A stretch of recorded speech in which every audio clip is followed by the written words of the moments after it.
big curveball that I can tell you, I can speak for myself. I wasn't expecting this based on the names that were being thrown around. Kudos to Sharon Moore for running a very tight ship on this one. But North Carolina offensive coordinator and QB's coach, Chip Lindsey, has been hired as the Michigan offensive coordinator and QB's coach, which now makes sense even more why Kirk Campbell couldn't even stay as QB's coach, because someone like this was being considered who does both roles. As we kind of said, was probably the reason, is that it was somebody who wanted both roles, or they had someone in mind for QBs. Yeah, absolutely. And I think that's exactly, I think you hit the nail on the head here, John. I think Michigan is going to look to have, obviously, Chip Lindsey not only be the offensive coordinator, but be the QB coach. But here's the thing, guys. I want everyone to remember this. Michigan can now hire. Analysts is not limited now. On-field coaching is not limited now. I fully expect them to get another quarterback coach in the room with them who is more of a, I would say a true quarterback. I guess savant's not the word, because obviously that's, but a more polished coach who can focus on that and help make Chip Lindsey's job a bit easier with that room specifically. But here's where I'm at with this, John. Does anyone remember a quarterback named Drake May? Drake May went first round, 3rd overall. Do you know who coached Drake May, John? Chip Lindsey. Chip Lindsey coached Drake May. Do you know what that offense was ranked the year Drake May was the quarterback for for North Carolina? 7th.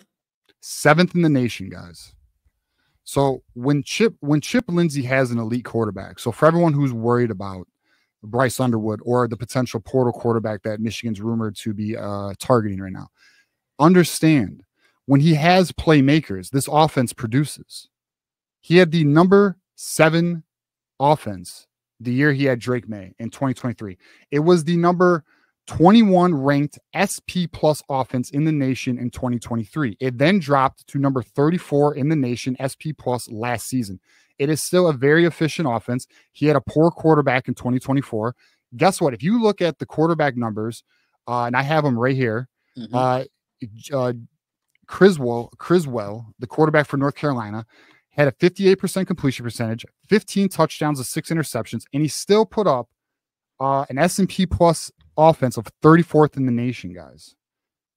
And for example, when he had Drake May as the quarterback, as the head man of his offense in 2023, that offense was putting up 300 yards a game through the air, guys. Now, another thing that makes Chip Lindsey attractive to a guy like Sharon Moore is Chip Lindsey respects the run game.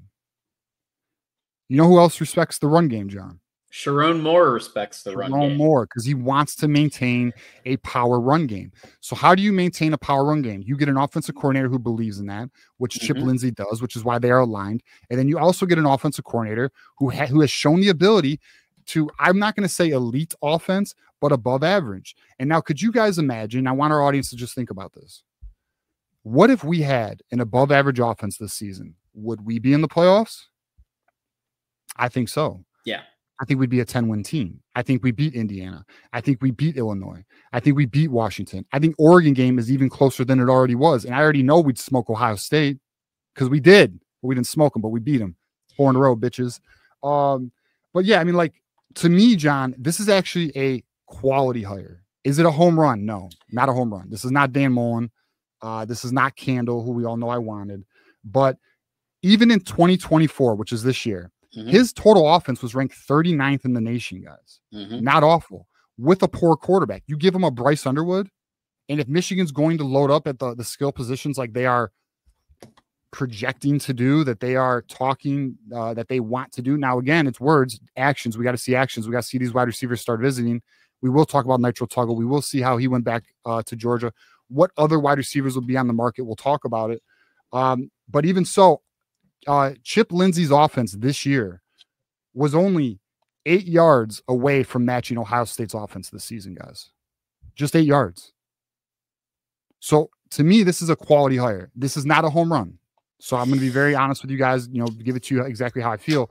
But I do think this is a sound hire for Michigan. This is a coordinator who has experience, not just coordinating, but head coaching. He can help Sharon Moore in that area. This allows, in my opinion, you got Wink Martindale at defensive coordinator now. You got Chip Lindsey at offensive coordinator. Sharon can be a CEO. He can literally run the program properly. He can still have his focus on the offensive line. You got Chip Lindsey handling the quarterback room as well as the coordinator duties. Now, to me, what do they do at wide receiver? Is Ron Bellamy going to be the wide receiver coach? Let's see. I don't know. And then let's see a couple other coaching positions, like potentially, JB Brown still seems to be employed at Michigan, which I think is interesting. But even so, to me, John, I think this is I would give this hire a B+, a B+ hire. Yeah, and so a couple of things. I think it's definitely. I wanted Dan Mullen. I think I've been very clear about that. But to answer your first question before I go in, I think Lonnie Galloway. So Lonnie Galloway is currently the wide receivers coach at UNC, also passing game coordinator. I doubt Bill Belichick will retain him because I'm sure from what I understand, and Bill Belichick is widely heavily, I think it's now, if not officially signed, it's been widely reported that Bill Belichick is going to be the North Carolina head coach. And he actually has a manifesto of his own. Who doesn't, John? Yeah, everybody's got a manifesto these days, but apparently Bill Belichick has a manifesto of his own for who he wants at all of the staffing positions, cost breakdowns, everything else. And I'm sure he's going to be bringing in his people. I expect some familiar NFL names as well as maybe some college names as well. But at the end of the day, here's what I think about Chip Lindsey. I think that, like you said, TJ, a balanced offense is what we're looking for. And with 300 average passing yards last year and 190 average rushing yards, that's more what Michigan and Sharon Moore are looking for. As I've said all along, as we've said all along, TJ, we're not trying to become Ohio State. We're not trying to become USC. We're not trying to sling it around all the time. But what is important is to get up there to 37th or 39th, depending on which site you look at, in total offense. Remember, folks, Michigan was 128th. Okay, so that is an enormous increase. Right. 423.4 yards per game. If Michigan had anywhere near that, like you said, I think Michigan is in the playoff and a 10-win football team. 100%. So yeah, he's somebody who Bryce Underwood reportedly, according to Trevor McHugh, is given the thumbs up. He thinks that he'll be able to help him not just for college but also for NFL development. Yeah, I mean, look, listen, again, Drake May is your prime example here. Top 3 overall pick, first round, and then some players who could potentially follow Chip Lindsey to Michigan. Well, they have an excellent running back by Amarion Hampton, right?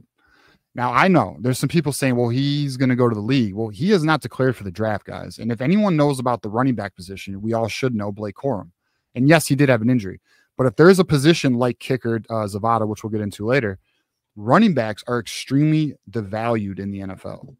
You can easily pay a running back to come to your school and be the guy. Now, listen, Chip Lindsey was just hired. So like, there's no smoke on this. This is completely speculation on my end, but I could see Michigan persuading an Amarion Hampton coming to Michigan next year, rocking with Jordan Marshall, having that 1-2 punch. And then, potentially a Micah Capana being your, maybe your change of pace guy. And then that could happen. Michigan seems to have the NIL to be able to make that happen. And we just saw Zavada today, which I know we're going to get into more, John. Mm-hmm. Zavada says he's coming for a natty, and I don't think he's bullshitting. I do believe that, and well, I guess I'll hold on that. And then another name that I know people are excited about is Jordan Shipp. Yep. Why would Jordan Shipp not come to Michigan? Now, the thing for me would be, well, what's Jaden Davis telling Jordan Shipp, who's his former teammate in high school, right? So it all really comes down to that. But those are 2 names I'd be looking out for. But those are not the only 2 names. I fully expect Chip Lindsey to have some type of effect, some type of appeal for other players at North Carolina. Would be interesting to see. But the other positive here, John, is now Michigan can start portal shopping because players want to know who is going to coach them. What is the vision for the offense? Mm-hmm. What can Michigan do now with the coordinator in place? I expect things to, I am assuming here, but I believe with this in place now, which is why I think Sherrone Moore had this urgency to get this done now because it's Tuesday and the portal just opened up yesterday. Let's get the coordinator in place. Now let's start cooking. Let's getting guys on campus where visits are allowed to happen this weekend. Let's see what we can do. I fully anticipate now we will start hearing more wide receiver names, the quarterbacks to be happening. Let's see where it goes, John. Yeah, I think this is great. I mean, is again, like I said, is it the hire that I was thinking? No. But the more that I dive in, combined with Wink Martindale's defense, and let's face it, Wink Martindale really proved himself in the back half, especially against Ohio State. Combined with that, if you have a top 30, top 40 offense in the country, that's really all you need to go to the playoff. John, can I entice you with a top 10 offense? Hey, because he's done it. And Bryce Underwood could get there. Right. So, I mean, look, listen, this hire complements what Sherrone wants to do with Michigan, right? They want to maintain possession offensively. They want to have sustained drives. They want to have a potent offense enough to make a defense honest. This is what Chip Lindsey is going to bring. You combine Sherrone Moore's offensive line, run game approach with a Chip Lindsey's balanced offensive attack, which is what he does have, is a balanced offensive attack. It should be the type of offense that can sustain and win games. It should be when you couple it with a defense like Michigan. Now, look, is Michigan, let's be honest here, is Michigan losing Mason Graham? Yes. Is Michigan losing Kenneth Grant? Yes. But we're going to get into the portal. We're going to get into who they're looking to fill these roles, right? Listen, we beat Ohio State without Will Johnson, guys. You know what I mean? Like, we got some guys returning. In my opinion, John, looking at next year's schedule, and if Michigan handles this portal properly, we should be competing for the playoffs. We really should. Yeah, I'm going to call this 2025 offense the spread and smash. And the reason I call it the spread and smash is because the utilization of the tight ends is still going to be there, right? The run game is going to be respected. But at the same time, Bryce Underwood with his quarterback coaching, I think that's the right person for the job. So I'm very happy about this. There are a lot of super chats actually asking our opinion, who have some questions, but I'll ask if you have any wrap up thoughts before we get to super chats on this. You know who approves of that offensive name? What's that? Our boy Nick. The spread and smash offense. Nick is all for the spread and smash offense.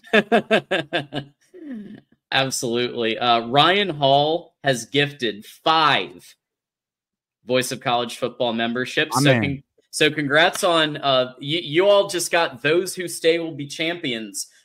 Christian Ormsby, Brian Adams, freedom, Ben Ryder, and Michael Courtney. All 5 of you refresh your computers or phone or whatever, or your app, because when you refresh and you see, you're going to have all of our emojis, including the brand new Michigan, Ohio State emoji with all 4 victories. All 5 of you just got the new emojis, and congrats on that. Okay. Yeah, welcome to the community. Yes, welcome to the community. And all 5 of you also get access to our Hangout, too. Our members-only stream Monday at 8 p.m. Eastern. Nate Mogg approves of the hire, giving us the 5 here. Great hire, 1,600-yard rusher last year, multiple elite offenses. Also coached up Bo Nix to a freshman of the year. Auburn. You're right. Auburn. I didn't bring that up. You're right. At Auburn. I didn't bring that up either. Exactly. You're damn right, man. You're damn right. At Auburn, he did that. Yeah, he had a 1,600-yard rusher last year, guys. Like, this coordinator fits Sherrone Moore's vision for this offense, and we need to have a little trust here that it will meet what we are like. I feel like maybe, when you hear Dan Mullen's name, John, you think, okay, we have an elite coordinator, an excellent developer of talent, a guy who has many pipelines in the South for recruiting territories, right? And I think, and don't get me wrong, listen, Michigan did reach out to Dan Mullen, but the truth is on Dan Mullen is he wants to be a head coach. That's just what it comes down to. So it just wasn't going to happen, it appears. So now the Candle situation is interesting because I know Michigan was in discussions with Candle, but it appears Chip Lindsey just crushed it. He just crushed it when he met with Sharon Moore. So we'll see what they can do with it, man. But I agree, Nate Mogg, excellent super chat. Yeah. Thank